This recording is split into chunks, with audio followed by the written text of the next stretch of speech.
It's Friday morning, 9 a.m. live at 9. James Phillips on WJLX, and I'm joined this morning by the sheriff, Nick Smith, Walker County Sheriff Nick Smith. Thanks for joining us today. How's your Friday morning going so far? It's going great. I appreciate you having me this morning, James. Well, let's just jump into it. I think there's plenty of things that we could talk about.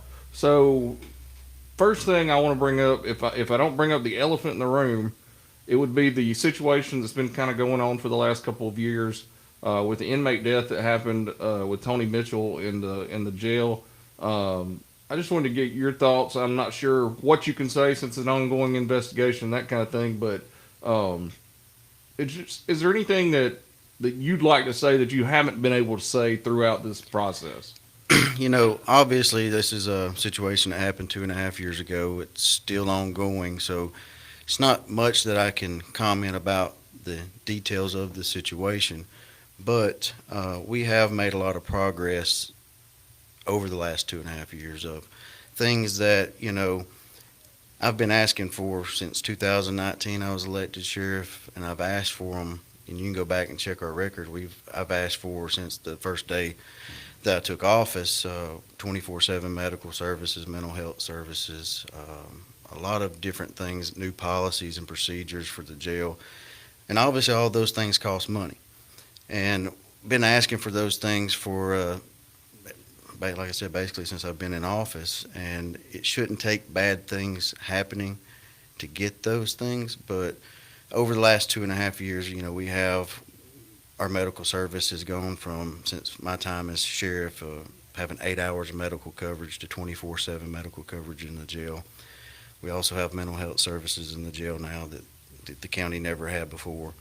We have health monitors now in our booking area, which just saved an inmate's life about a week ago.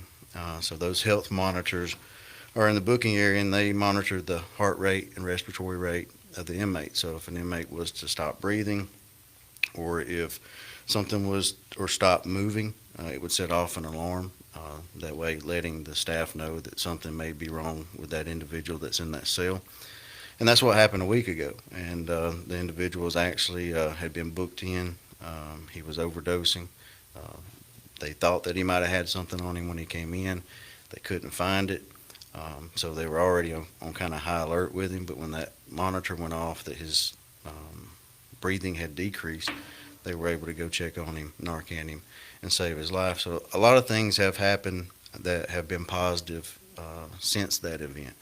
Obviously I can't speak about the details of that because I never want to give, especially when you're dealing with an FBI investigation, I don't want to give them the opportunity to say that I'm trying to obstruct an investigation. So I'm very limited to what I can say about that. Right. But again, from the very beginning, 2.5 years ago, one of the things that I do count as a blessing, when I was elected sheriff, there was 5 working cameras in the entire facility. So whenever I came into office, at the time was Chairman Bishop, we had put over 100 cameras in that entire facility. So there wasn't anywhere that you could go in the facility and not be on camera. So whenever the news broke, obviously we were accused of putting a man in a freezer. Well, I knew that didn't happen, or felt that it didn't happen. And so the first thing that we immediately done was get with the state, the FBI, and the district attorney's office to turn over that entire 2 weeks of footage. And obviously we were exonerated. We didn't put him in a walk-in freezer like it was alleged. But, obviously if I go out here to the hospital, or if I go to a nursing home, or if I go just about any job out here, and if you pull 2 weeks of video, you're going to find somebody doing something they're probably not supposed to do. Right. And I think that's where we're at. And again, it's still ongoing. We're at 2.5 years. I think not only myself, but I think the general public, is ready for some closure and ready for this case to come to an end. Yeah, I think personally that it would be just good for Walker County for this to have a resolution. No matter where they go, I think a resolution is the only way that we can all kind of move forward and heal and do that sort of thing. And obviously I have personal and I have professional opinions. Obviously the mental health system in Alabama is not up to standards, if just to say the least. People don't realize that how the process works. So if we have an individual that's in the free world and that needs help, they got to be committed through the probate judge's office. So it means a family member or somebody has to go through the steps to prove that they need to be committed, and then a judge will give a commitment order, and then we'll pick them up, transport them to the local BMU. But once you're incarcerated on a felony, you're there until you're adjudicated, until you've made it through to the circuit court judge. So at that point, the circuit court judge would have to order you to what we use is Taylor Harden. Well, just to give you an idea just to how the system works, this is a true life, right now situation that we're dealing with. Whenever the Tony Mitchell situation happened, I sent a letter to the judges and said that, hey, all these people probably need to be checked for their mental capacity. Well, the judges made this a priority. Judge Barrentine at the time, or Judge Barrentine, ordered an individual 2.5 years ago to Taylor Harden. They're still in my jail. They were already in jail 2 years before this order was issued, and they're still 2 years on the waiting list to get to Taylor Harden. So that puts that individual, by the time he makes it up the list, I think he's number 98 right now, by the time he makes it up the list to get to Taylor Harden, he will have been in my jail for 6+ years. Yeah. And a county jail is not designed for long-term housing, okay? When I took office in 2019, there was over 400 people in a county jail. Some people have not been to trial. It was 6 to 8 years there's people in that jail that hadn't went to trial. Now, that's significant in my opinion because not everybody in that jail is guilty. Sometimes, the way I look at it is this, is we should try cases. Individuals should be found innocent or guilty, or they should be having the opportunity to plead to their cases and get them out of our county jails and get them to state prison, because as long as they're housed in our Walker County Jail, we're paying for those individuals. Right. If they're guilty of a crime, give them their day in court, get them sentenced, and get them sent to prison, so the state has to pay for them, not the county. And so today we average about anywhere from 110 to 120 on any given day is our jail population. So it's trended. It has tremendously reduced over the last several years of how many people we housed. And when I got in office in 2019, I brought this to the judge's attention and our district attorney's attention, and we've done a much better job over the last several years of doing that, of getting individuals in cases tried and getting the process moving, and that's a result of it, is we've gone from over a 400 population to, on a daily average from 110 to 120. Right. Well, and you talked about how, the county jail is not a place for people who are struggling with mental health issues, and really it's not a place for people who are struggling with health issues, in general. That's not where somebody needs to be. If they're sick or if they're whatever they may be going through, especially something that could be life threatening. What I think the biggest thing that I see now with people talking on social media and things like that is that I think they want to know that if a loved one does end up at the county jail, and this isn't just your facility, this is throughout the country. Mm-hmm. But if someone ends up in a jail, they just want to make sure that they're going to be taken care of to a point that they don't have to worry about a situation like what happened 2.5 years ago happening again. What can you say to that? And they shouldn't have to. But at the end of the day, like I said at the very beginning here, is the county jail is not a long-term housing facility. And, if you look back at really the trend, when a lot of you started getting a lot of attention with jails and jail deaths and a lot of jail abuse and jail just issues all across the state of Alabama. A lot of it started in 2017 when Montgomery shut down a lot of beds for mental health individuals. And obviously that was before my time as sheriff.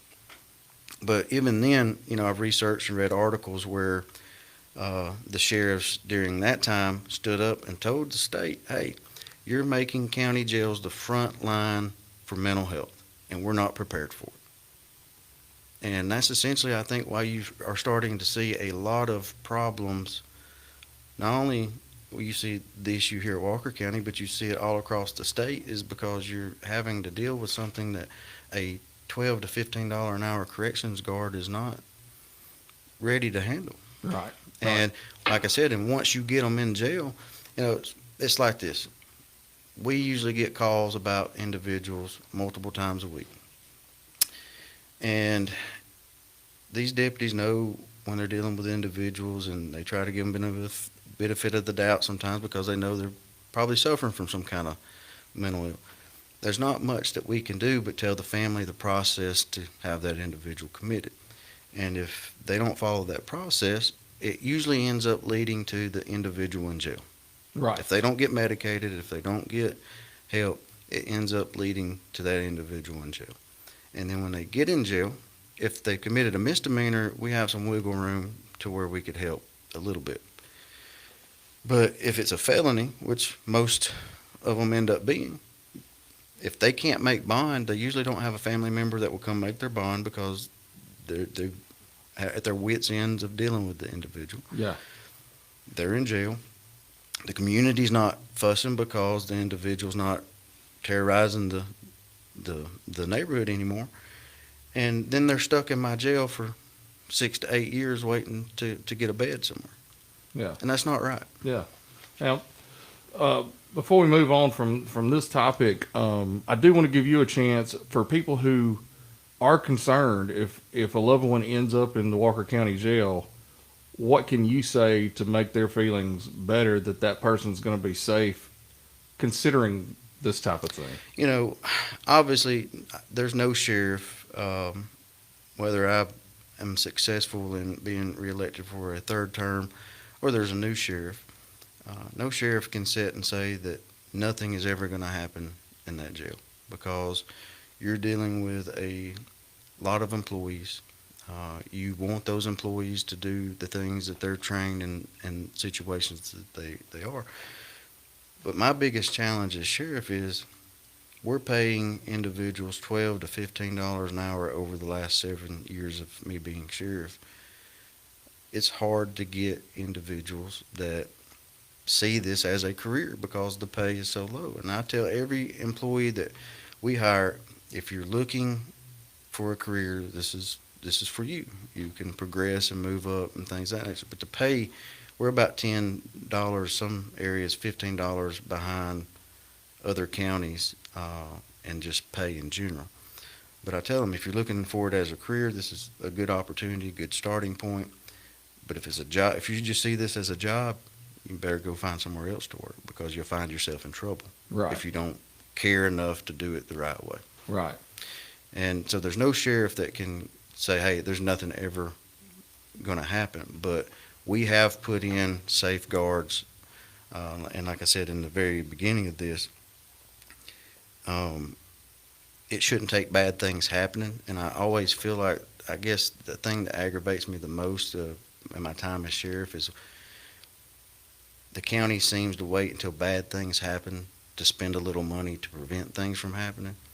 And, I'm grateful, and I don't never want to sound like I'm not grateful for health monitors, cameras, new policies and procedures, 24/7 medical, mental health.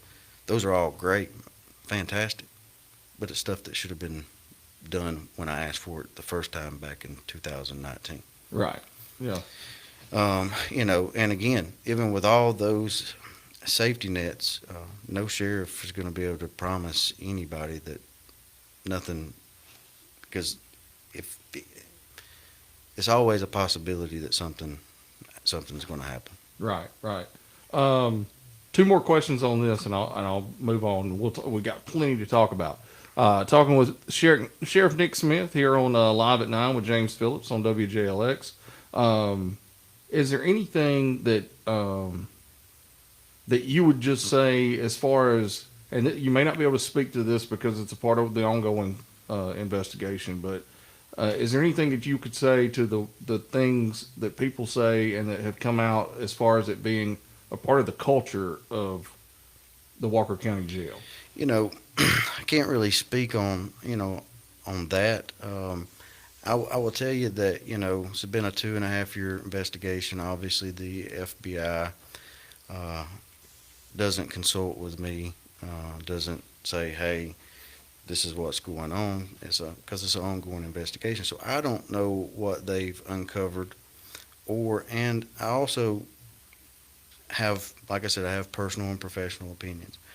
I do feel like some of the individuals that have pled guilty or have agreed to take plea deals have been possibly pressured to take those because, I mean, they're $12 an hour employees now looking in the face of the federal government, and they're being pressured to, hey, I mean, sign this and you don't have to do no jail time, or you get limited jail time as long as you say what we want you to say. Right. And I feel like some of that is going on. And just to end this topic, is there anything that, and you may have said something in the past, and I'm just not remembering. Is there anything you would want to say to Tony Mitchell's family? Just that, obviously, we're sorry, that this happened. It never should have happened. But again, we hope that it never happens again. But there's nobody that can make a promise that when you're dealing with a jail with hundreds of people at times with various health issues and various things going on, that nothing's ever going to happen. Right. I mean, before my time as sheriff, the 4 years before I was sheriff, there was somewhere between, in the last 15 years, there's been about 15 jail deaths.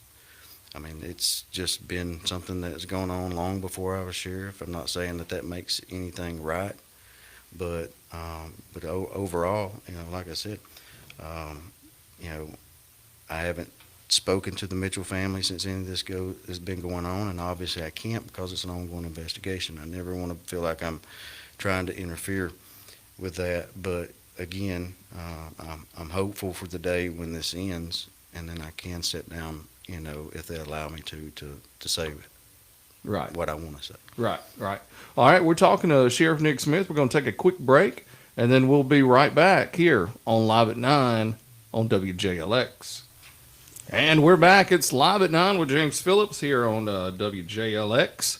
And we've got Sheriff Nick Smith with us. Sheriff Nick Smith, thanks for joining us this morning. Let's talk now about some other issues that you've had going on at the jail. First topic I think would be good to talk about is possibly the issues that you've been having as far as hiring and firing. That's something that came out in the news this week. Some of the television stations had reported that you had a lawsuit coming out against the county commission. And kind of talk about where this has came from and what's going on with that. Can't go in. Obviously, this would be pending litigation, so I can't go into too much detail about it. But what it stemmed from is basically the county commission had established and created a position with the Civil Service Board for courthouse security. And so a lot of people are under the impression that a sheriff just hires and fires whoever he wants. Well, that's not how it works in Walker County. Like we may be the only county, if not, there's no more than 3 counties left that still operate under a Civil Service Board. So we operate under what's called a Civil Service Board. So if you're interested in being a deputy sheriff or a jailer, you go down to the county commission office or the civil service office and you apply for a job. They'll mail you a list and tell you when they're going to give a test for that position. And then you'll go take, and I didn't make this test, and I don't know who made it, but this is an actual test question for a test to be a deputy sheriff. Are the colors of a red light red, yellow, and green, true or false? So that's how simple this this test is. So essentially, most people make 100. And I don't know from there really how if you have 10 people take a test and you have 10 people make 100, how they determine what 3 names they send you.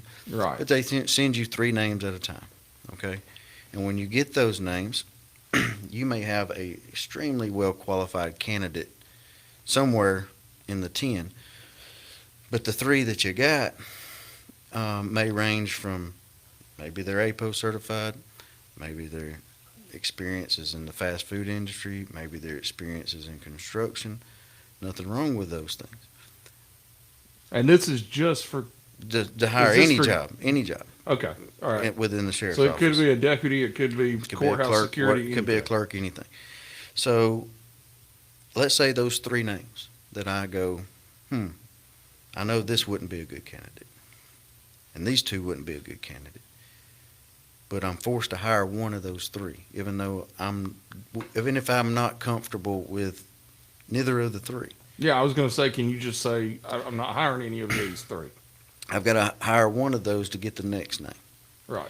So sometimes I'm put in a position where I just have to hire the best of the worst 3 candidates instead of getting all 10 names and picking the best candidate. Sometimes I'm forced to pick a candidate that I may not want, but I've got to pick one of those 3 individuals on the list. So that's how the process works now. But what's happened here is a position was created for courthouse security. Those 3 names, I think we had 6 people apply for those positions.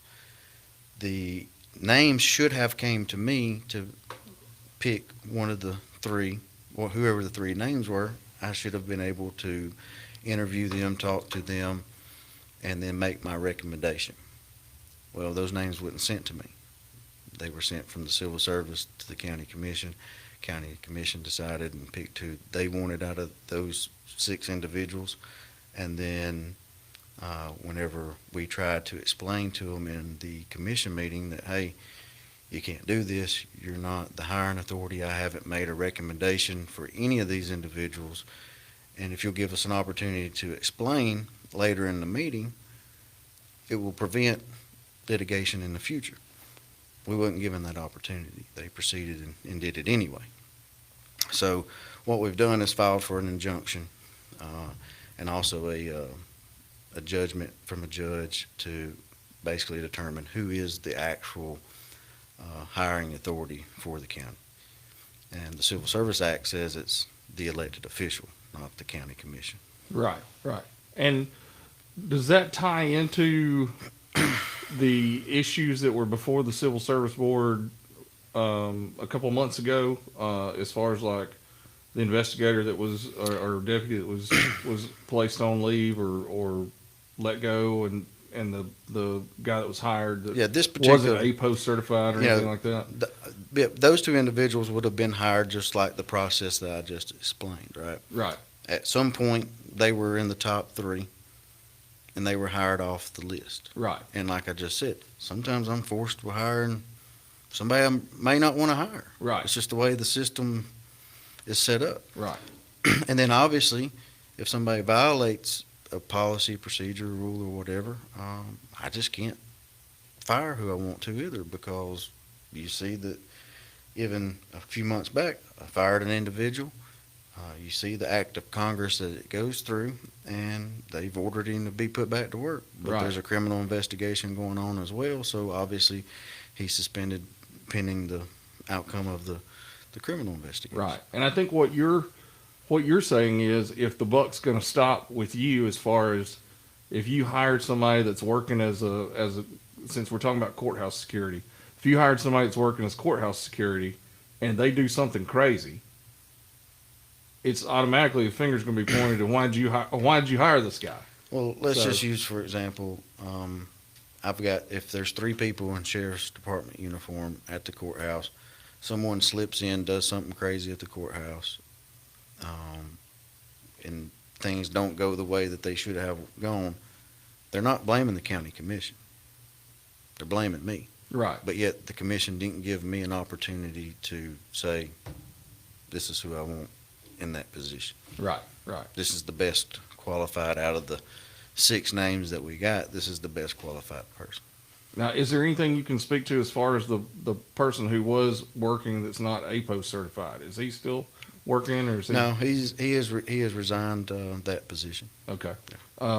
Also, you're kind of we're talking about the county commission doing hiring, or different people doing hiring, and all the different processes and all the different steps that goes into the legal system in our state. I think a lot of people don't understand how many different people uh, everything goes through, and so there's a group. It's the sheriff's office, it's the county commission, it's the district attorney's office, it's the legislature. Speak to that, son, You and know, how y'all need to work together, I guess. and obviously when I'm out and I'm campaigning or talking to people, and I try to the best way I can explain it to people is the county government's one big piece of it's a puzzle. Sheriff's the centerpiece of that puzzle, and most things everybody wants to throw blame at the sheriff, but you have the county commission that's a piece of the puzzle. You have the judges that's a piece of the puzzle. You have the DA that's a piece of the puzzle. Circuit clerk, legislation, etc. The piece of the puzzle is all here. Well, it's just like when I'm out and about, or you see on Facebook, people will fuss about dogs, stray dogs. Dogs everywhere. Why ain't the sheriff picking up all these stray dogs, or these dogs that aren't, that have owners that don't have leashes and things of that nature? Well, that sounds great, but the sheriff gets to blame for that, right? When you don't, but what they don't understand is the county commission has to approve an ordinance. I see people on Facebook, they'll post a state law, right here's proof the sheriff can do that. But they cut off subsection B where it says it has to be approved by the city or county through an ordinance Right. before I can enforce it, right? Right. So, all right, so I'm that centerpiece of the puzzle, but yet the county commission has to help me by passing an ordinance to be able to enforce that for the people. All right, and you get complaints where, John Doe's arrested and then they're fussing that he's out of jail 3 days later. Well, the sheriff gets the blame for that. Well, why'd you let him go? Well, I didn't let him go. Right.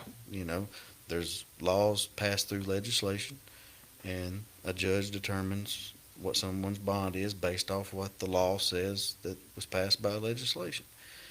So it's all one big piece of the puzzle, and it does take everybody working together. It's just like the sheriff. I've got a little over $6 million budget.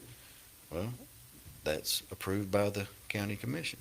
It's just, and people don't realize that there's a lot of moving and working parts, but, for whether it's good or bad, the sheriff gets the Right. blame for a majority of Well, the issues and don't really have a say in any of it. And you say $6 million budget, and that sounds like a big number to people, but with everything that you guys have to do, I mean, you're 24/7. You've got a lot of employees. You've got a lot of stuff going on, and there's several things in your budget, I guess, that you can't really plan for as far as like county inmates, like the mental health, or not mental health, but just health overall, like being able, because I'm sure that's one of the most expensive things. So one of the most uncontrollable aspects of the budget is your off-site inmate health care. And so we're budgeted about $900,000 to $1 million, and we probably realistically spend about 1.5. And a lot of that is you can't control that because you don't know what health concerns. Obviously, we're not arresting people because they're in good or bad health. We're arresting people because they violated the law. And some of them may be in good health, some of them may be in bad health. Right. Walker County is one of the worst, unhealthiest counties in the state of Alabama. So a lot of times, and you throw a drug problem on top of that, we're not arresting a lot of times the healthiest of people. Right. And by law, it ain't a sheriff thing. I see a lot of times people will say, well, they've got better health care than people that aren't breaking the law. Well, I don't make that decision, right? That's a law that we have to provide it. The county has to pay for it. And you do have people in that jail that have committed serious crimes. They've been accused of commit serious crimes like murder, abuse of children, sex crimes against children, and things of that nature. Well, if that person's unhealthy, there's no judge going to give that person a signature bond to let him out of jail. Right. So we have done brain surgeries. We've had people that's had to have tumors moved off their brain. Since I've been sheriff, we had one year, we had one inmate that cost the county about $500,000. $500,000. Thankfully, our District 4 county commissioner was able to negotiate that $500,000 bill down to about $70,000. But again, we can't dictate each year of what slew of inmates are coming in and what their health needs are and what it's going to cost the county. All we can do is take them to their appointments, take them to the emergency room, whatever the case may be, that dictates what the price is going to be. And then also, whether that inmate is at the hospital for 30 minutes or 30 days. I mean, we've had people where we've had to send guards out and they have to stay with that inmate where they've been in the hospital for 3 months. And we have to keep somebody there around the clock for 3 months. That's here locally. If they go to some of the Birmingham hospitals, they require us to have 2. So you can see how and what kind of strain that would be. I was going to say, and a lot of times you're already short-staffed. And we're short-staffed because, the county commission give $2 an hour raise to county employees back in October. But I went from 104 employees to 85 slot list. So that already reduced the number of my staffing. And like I said, you're running 4 and 5 COs that would be a excellent, everything run perfect day in the jail. And it's never that way because somebody's usually having to go to the hospital about every day. Right. And, when that individual does that, we have to send guards or call people in to get paid overtime and things of that nature. They have to sit out there with the inmate. One of the things that we just recently done, so the way the jail is set up is it's a bottom level and a top level. Well, the top railing of the jail, there's gaps between the way they built it back in 1998. So people over the last 20 plus years that the jail's been there, people will climb through those gaps and jump to try to injure themselves so they can get a signature bond or get out of jail. Right. Well, because that is a fall greater than 10 or 15 feet, it requires them to get a helicopter ride to the hospital regardless of what their physical injuries are. Well, those aren't cheap. Right. And I've asked the commission, several times. They finally approved it, and because we just had one do this about 3 weeks ago. And I finally said, look, I know it costs money to put up this grading to prevent people from doing that, but it will cost you way less money than these helicopter rides that we're having to send people to the hospital with. Right, yeah. And again, it's one of those things I always have called it, the relationship that I've experienced is passive resistance. It's we're going to do it, but we're going to drag it out as long as it can, and we're going to wait till the next bad thing happens, and then we're going to fix it. Right. Instead of just saying, being proactive. Right. And fix it. One of the things that aggravates me the most is when you compare us to some of the other counties. You take the city of Coleman, for example. They're annexing almost 20 miles up to the Walker County line to build a $250 million resort. Right, yeah, I saw that in the legislature. But yet, our county government's arguing of how many vapes and I'm selling to the inmates, or how many, and where the inmates are smoking vapes, and trying to interfere on who the sheriff hires and who the sheriff fires, than to be worrying about something that would really benefit our county. Right. And I think we get left behind because we get bogged down with all this really unnecessary things when we should be focusing on a bigger picture. And I think that's why we get left behind a lot of times. Yeah. Well, and I mean, I think it's obvious that if people can work together, there's always better things are going to happen. Yes. Let's take one more break, and then we'll come back. I want to give you a chance to talk about some of the things that y'all have done over the last few years, some of the positive things that have gone on at the jail. We've talked more negative stuff, and I want to give you a chance to talk about a lot of the things that have been happening that are good things that have happened at the jail and at the sheriff's office as well. So we'll take a quick break, and we'll be right back on Live at 9 with James Phillips. And we're back on Live at 9 with James Phillips here on WJLX. James Phillips this morning joined by Sheriff Nick Smith. Nick, before we went to break, I said I wanted to give you a chance to talk about some of the positive things that have happened at the jail. I mean, all the negative stuff kind of gets in the news or gets talked about so much, but there have been a lot of positive things over the last several years. What's some of the things you'd like to let us know about? You know, we have had a tremendous amount of positive things happen since I've been sheriff over the last several years, and you know, obviously the negativity overtakes some of that positive, and people have short-term memories. They don't necessarily remember what you did, and when something bad happens, they focus on that, and they focus on the negativity, and they build on the drama and things of that nature. But you know, over the last 7 years, you know, whenever I campaigned that I was going to run for sheriff, you know, one of the things I said I was going to do that never been done in this county was put a deputy sheriff in all of our schools. That's something that we've did that's a positive thing, and a good working relationship with the Board of Education which tremendously helps that situation, has been an outstanding partnership, something that we were able to accomplish within my first year in office. But talking about the jail specifically, you know, over the last 2 years, something that we have done that we are seeing a lot of success with is we're a certified level 1 treatment facility. We're the only jail in the state of Alabama that Etowah County is in the process of trying to do the same thing that we're doing. So basically what that consists of is we offer the same amenities as someone if they were to go check themselves into an outpatient rehab. So when you're arrested and you suffer from drug or alcohol addiction, you have those same resources available to you inside the jail. We have a partnership with the Fellowship House and Building Bridges Initiative. It's something that we're really proud of, and those partnerships. And we've had a tremendous amount of people in those programs, and whenever they get their court stuff situated here, they're usually have a rehab lined up to where they go to that outpatient rehab, and then they're usually gone from anywhere to 6 months to a year of long-term treatment facility.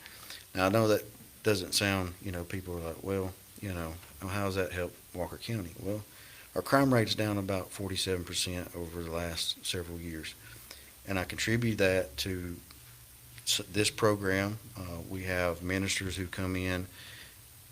That's probably one of the best things I've done since I've been sheriff is allow the ministers into the jail to talk to individuals, kind of keep them in a positive mindset. And we also do church services on Sundays. Has been a good tool to help try to get people back in society, get them a support group, get them people that they can rely on to help them through their struggles. But let's say we have 100 people in that program over the last 2 years, the drug treatment programs. Doesn't sound significant, but go back to 2020. We got a guy, now I use this when I'm out talking to people because it's a true story. We got a guy for about 40 burglaries. Right, if we got you with 40, you probably did 400. Right, yeah. Okay? So his nickname was Rabbit. He's very well known amongst law enforcement in the community. But just his involvement in crime, you know, we got 65 plus thousand people in this county, and you probably only have about 5,000 that are violating the law in some way or the other. His impact of burglarizing all those houses shot our crime rate up that year. So I'm not saying these 100 people that we've helped over the years is doing anything to the level he was doing, but they're doing something. If they're struggling with drug addiction, they're doing something, whether it's stealing your lawnmower gas out of your car, stealing your power tools, whatever the case may be. Well, guess what? They're shipped out to other counties across the state getting help. So guess what they're not doing? They're not in Walker County. They're not contributing to our crime rate. And the ultimate goal is for them to get recovery, come back, be productive, tax-paying citizens of the county.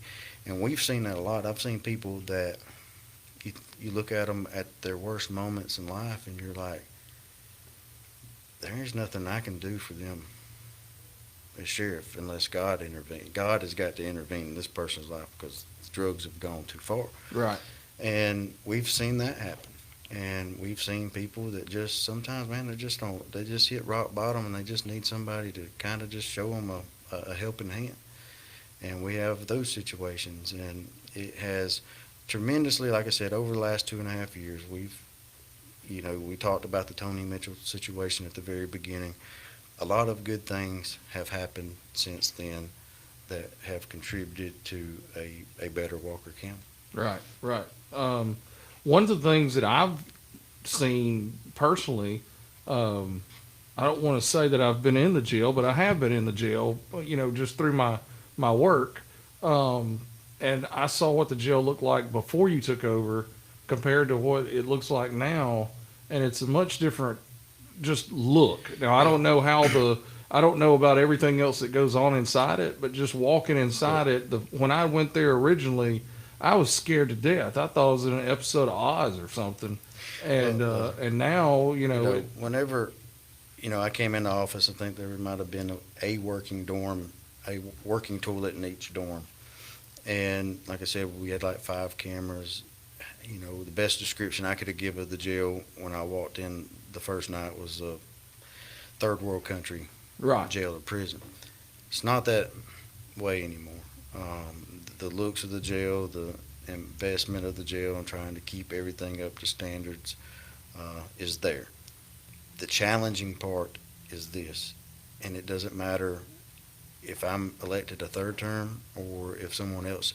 This is the challenge for whoever sheriff, whether it's I remain sheriff or someone. You cannot continue to survive providing adequate law enforcement services, paying people $10 an hour less than the fair market value for the job. Right. Yeah. If you want to because the good employees that we get, you get them trained and they're out the door. Well, and that's the thing. I mean, it's difficult for somebody to do a job that you're putting your life on the line every day for less than what you could do if you drive down the road. And it goes back to that puzzle that I said earlier, right? Is the county commission has to do something to bring in more revenue or do something to be able to pay the county employees more money.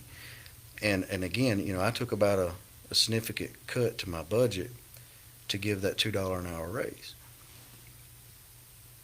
Because we're tied with the civil service, it's a $2 an hour across the board raise. Right. If I was able to cut my budget and what I cut from my budget was able to go just to my department, they might have got a $5 an hour raise. Right. But because we're all tied to this civil service board, it's if one person gets $1, everybody gets $1. Well, I was going to say also, if you weren't tied to civil know, service, you could say this person's doing a good job, so they get this much. And also, and they don't want to talk about it, but when they do this across the board raise, the county commission gets that raise too. Right. So instead of just saying, hey, they don't want to separate law enforcement out and say, law enforcement, just for this county, let's talk about it for a minute. It's been a struggle. And like I said, I never want to sound like I'm not appreciative, because I am, because the day one when I came into office, deputy sheriff made $13.66 an hour. Now they make $16.34. That's a significant increase. But what's happened over the years that you've waited to give this increase, everybody else has steadily been moving along like they're supposed to. Just in this county, you can go anywhere. You can go to Cordova, Dora, Carbon Hill, and you're going to start out $20 plus an hour, just in this county. Right. Jasper's somewhere around in the low 20s, 21, 22, somewhere like that. So you can cross the county line, which takes you about 40 minutes to get to work, and start in the 30s. Right. You see the challenge that it doesn't matter if I'm sheriff or whoever the next sheriff is. That challenge isn't going to change. Right. And there's only a handful of APOS certified people. Well, how are you pulling quality APOS people from other agencies when you're $10 an hour behind? Right. Yeah. Oh, so no, I see. Really, being that we've been able to make it this long is a miracle from the good Lord. We're really at the point where we can't appeal to people that are APO certified at other agencies and try to steal them away here. because nobody's going to take in their right mind a $10 an hour pay cut because they want to. Right. Yeah. Now, obviously, you might have somebody retired that we can try to hire, or that person that's been fired from 2 or 3 places might apply. But we're really at the point to where we're just going to have to send people to the academy, get them trained. But then your challenge is this: how do you get them to stay? Right. Try to hold on to them if you have good people. Right. Well, Sheriff, I appreciate you coming in. We're getting close, or we're getting right at the top of the hour, and it's going to be time for the Professor of Rock and Roll, Woody Wilson, to come on with his Woody Wilson Show. We haven't even talked about really the campaign season is going to be here, and you will be running it, but you're in uniform, so it's not really campaign time when you're in uniform and on the clock, I guess. But we will definitely have you back as the campaign moves forward, and be able to talk about that and talk about more things. And my hopes is that, like we talked about at the top of the hour with the Mitchell investigation and the case, that, hopefully by then this thing will be closed out and I'll be able to give, a more explanation for people. Right. Well, Nick, I appreciate you coming by, and like I said, we'll have you back on throughout the campaign season, and whenever things are going on at the sheriff's office that the public need to know about, we always are happy to have you come by and talk. So I appreciate you coming in. Everybody, thanks for listening. It's been Live at 9 with James Phillips here on WJLX, and we'll be right back with the Professor of Rock and Roll, Woody Wilson, after this break.